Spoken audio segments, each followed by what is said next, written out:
কিভাবে হামলা হয়েছে বলেন? আমার উপরে হামলা হয়েছে প্রথমে কথা কথা কাটাকাটি হয়েছে। কার সাথে? কে মারছে? আমার প্রথমে মারছে জামাই।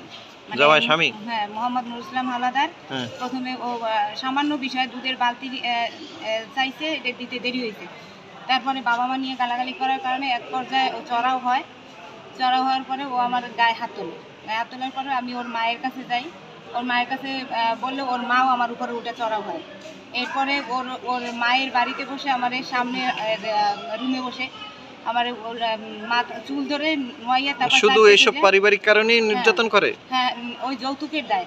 মানে আচ্ছা। বিয়ের পর থেকেই সে আমার কাছে 2 লাখ টাকা 3 লাখ টাকা এভাবে তার মা বলে কতক্ষণ, আমার হাজবেন্ড বলে কতক্ষণ। আর লোকজন যদি জিজ্ঞাসা করে, লোকজনের কাছে স্বীকার পায় না, কিন্তু সে পাশবিক নির্যাতন আমার একাই করে।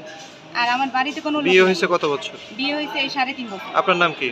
সোনিয়া আক্তার। আপনার বাবার নাম কি? বাবার নাম মোহাম্মদ মুনসির আলী শিকদার। আপনার বাড়ি কোথায়? দক্ষিণ আলেকান্দা তোরাবালি খান সড়ক। কোথায়? বরিশাল? বরিশালে। বরিশাল। হ্যাঁ, এখন হাসপাতালের পিছনে। আচ্ছা। আপনি এখন কি চান? আমি এখন আমার এই নির্যাতনের দাবিতে মামলা চাই এবং ন্যায় বিচার চাই, যাতে সরকার আমার একটা ন্যায় বিচার দেয়। আমি